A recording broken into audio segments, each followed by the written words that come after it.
आप सबके दिमाग में एक सवाल हमेशा आता होगा कि बड़ी बड़ी बाइसेप्स और शोल्डर्स वाले बॉडी बिल्डर्स क्या वाकई में इतने पावरफुल होते हैं जितना दिखते हैं? और क्या वो एथलीट जो एक 800 ग्राम के जैवलिन को 105 किलोमीटर पर आवर की स्पीड से 90 मीटर दूर तक फेंक देते हैं, वो ज़्यादा ताकतवर होते हैं?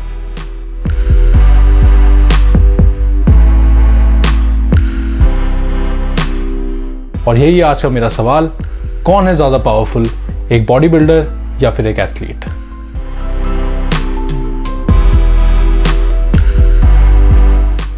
इससे पहले कि आप किसी को भी जज करें, मैं आपको यह बता दूं कि बॉडी बिल्डिंग और एथलेटिक्स दोनों ही अलग अलग तरह के खेल हैं और दोनों ही के गोल एकदम अलग होते हैं।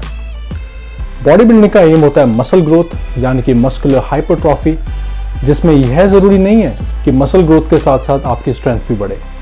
दूसरी तरफ एथलेटिक्स और एथलेटिक्स के अंदर आने वाले सभी इवेंट्स का एक ही एम होता है और वो है एक्सप्लोसिव पावर जनरेट करना, जिससे एक एथलीट जैवलिन ज़्यादा से ज़्यादा दूर तक फेंक सके, ज़्यादा से ज़्यादा दूर तक शॉट पुट लगा सके और ज़्यादा से ज़्यादा ऊंचा कूद सके। और क्योंकि गोल्स डिफरेंट है तो दोनों की ट्रेनिंग भी एकदम अलग होती है, फोकस अलग होता है, जिसका रिजल्ट आप खुद देख सकते हैं। सुमित अंटिल जैसा चैंपियन जैवलिन थ्रोअर आपको एकदम लीन और स्लिम मिलेगा, जिसके ना तो 6 पैक एब्स होंगे और ना ही अति से ज़्यादा बढ़ी हुई बाइसेप्स। मगर सुमित की अगर एक्सप्लोसिव पावर को आप देखें तो वो तकरीबन 800 ग्राम के जैवलिन को लगभग 68 मीटर दूर तक फेंक सकते हैं। दूसरी तरफ रॉनी कोलमैन जैसे बॉडी बिल्डर, जिन्होंने रिकॉर्ड लगातार 8 बारी मिस्टर ओलंपिया का टाइटल जीता था, आप देख सकते हैं कि उनकी मसल ग्रोथ और बॉडी साइज को उनका एम था टू गेट बिगर एंड बिगर।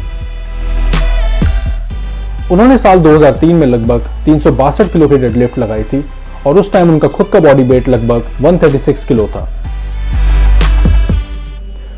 एक एथलीट सपने में भी 136 किलो का होने का नहीं सोच सकता अनलेस वो पावर लिफ्टिंग जैसे इवेंट में हो। इवन पावर लिफ्टिंग में किसी एथलीट का इतना मसल साइज नहीं होता, मगर हाई लेवल की एक्सप्लोसिव पावर बहुत होती है। टोक्यो ओलंपिक्स में 108 किलो के बॉडी वेट के साथ उज्बेकिस्तान के अकबर यूरोप ने 237 किलो की क्लीन एंड जर्क इवेंट में गोल्ड मेडल जीता था। आप इन तीनों सुमित, रॉनी कोलमैन और अकबर की मसल्स को कंपेयर करें, बॉडी साइज को कंपेयर करें। बात दरअसल यह है कि जैसे मैंने बताया, दोनों के गोल्स अलग हैं और दोनों की ट्रेनिंग अलग है, इसलिए रिजल्ट भी अलग है। बॉडी बिल्डिंग में ज्यादातर शॉर्ट रेंज मोशंस होती हैं, जैसे बाइसेप कर्ल्स में, ताकि एक ही मसल के साथ maximum time under tension achieve करा जा सके, जिससे हाइपरट्रॉफी यानी मसल साइज बढ़ा हो। थोड़ा सा टेक्निकल है, मगर मैं अगर आपको सिंपल लैंग्वेज में समझाऊं तो होता यह है कि मसल फाइबर्स जब टेंशन में होती हैं तो वो ब्रेक होती हैं, और जब वो ब्रोकन मसल्स फिर से रीबिल्ड होती हैं तो उस प्रोसेस में बॉडी के सेल्स का फ्यूजन होता है, जिसका नतीजा होता है मसल का साइज बढ़ना। और क्योंकि मसल फाइबर्स बनी होती 80% प्रोटीन से, इसीलिए बॉडी बिल्डर्स को प्रोटीन रिच डाइट की जरूरत पड़ती है। लेकिन अगर आपने ध्यान दिया हो तो हाइपरट्रॉफी यानी मसल ग्रोथ के इस पूरे प्रोसेस में पूरा फोकस सिर्फ मसल ग्रोथ पर रहता है, और एक्सप्लोसिव पावर और स्ट्रेंथ बिल्डिंग इस प्रोसेस का सिर्फ एक बाय प्रोडक्ट है। बात करूं एथलेटिक्स की, तो एथलीट्स का फोकस होता है एक्सप्लोसिव पावर एंड एजिलिटी, यानी बॉडी का लचीलापन। और इसकी जरूरत इसलिए पड़ती है क्योंकि एथलीट्स को अपनी पूरी बॉडी की जरूरत होती है। जैसे आप जैवलिन थ्रो को ही ले लीजिए। जैवलिन थ्रो में लोअर बैक से लेकर हैमस्ट्रिंग्स और शोल्डर तक बॉडी की एक एक मसल की जरूरत पड़ती है। बॉडी को भागते भागते पीछे की तरफ रबर बैंड की तरह आर्च बनाना होता है और जैवलिन थ्रो करना होता है। अगर पूरी बॉडी लचीली नहीं होगी, कंपाउंड मसल्स फ्लेक्सिबल नहीं होगी, तो एथलीट को इंजरी हो जाएगी, स्पेशली स्पाइनल कॉर्ड में। और इसलिए एथलीट्स कंपाउंड मसल्स का वर्कआउट करते हैं, यानी कि ऐसा वर्कआउट जिसमें एटलीस्ट 2 या 2 से ज्यादा मसल्स का एक साथ वर्कआउट हो।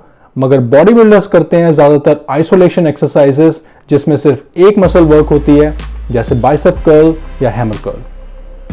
साथ ही साथ एथलीट्स जो वर्कआउट करते हैं उसमें स्पीड ऑफ मसल कॉन्ट्रैक्शन ज्यादा होता है, ताकि उनकी बॉडी को एक्सप्लोसिव पावर जनरेट करने की आदत डले। दूसरी तरफ बॉडी बिल्डर्स के लिए स्पीड ऑफ कॉन्ट्रैक्शन मायने नहीं रखता, क्योंकि उनका फोकस होता है मसल का टाइम अंडर टेंशन बढ़ाना। इसलिए वो एक्सरसाइज को जितना स्लो कर सकते हैं उतना करते हैं, ताकि मसल का मैक्सिमम फाइब्रस डैमेज हो।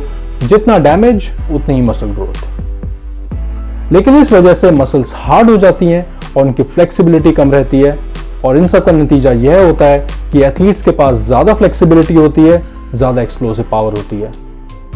अगर किसी बॉडी बिल्डर भाई को लगता है कि मैं गलत बोल रहा हूं तो ट्राई करें और मुझे बताएं। इसका मतलब यह कहना नहीं है कि बॉडी बिल्डर्स पावरफुल नहीं होते। बहुत से ऐसे प्रोफेशनल बॉडी बिल्डर्स हैं जो बहुत फ्लेक्सिबल हैं, एथलेटिक लेवल की फ्लेक्सिबिलिटी रखते हैं, लेकिन आजकल देखने में यह आ रहा है कि साइज और मसल ग्रोथ के चक्कर में बहुत से professional body builders heart attack का शिकार बन रहे हैं। दूसरी तरफ एथलीट्स में यह चीज सुनने को नहीं मिलती है। आप समझ सकते हैं क्यों। बात दरअसल यह है कि आप अपनी लाइफ में हेल्थ और फिटनेस को अपनी जिंदगी का हिस्सा बनाइए, अपने हार्ट का ध्यान रखिए, अपनी पूरी बॉडी की फ्लेक्सिबिलिटी, एजिलिटी और कंपाउंड ग्रोथ पर ध्यान दीजिए, ना सिर्फ कुछ गिनी चुनी मसल्स पर। आप लोगों ने समय निकालकर बिलोंग टू स्पोर्ट्स का ये वीडियो देखा, इसके लिए आपका धन्यवाद। बिलोंग टू स्पोर्ट्स भारत का पहला और एकमात्र ऐसा प्लेटफॉर्म है जो फीमेल, पैरा एथलीट्स और LGBTQ एथलीट्स को डेडिकेटेड है। Keep supporting, keep subscribing and keep watching belong to sports. जय हिंद।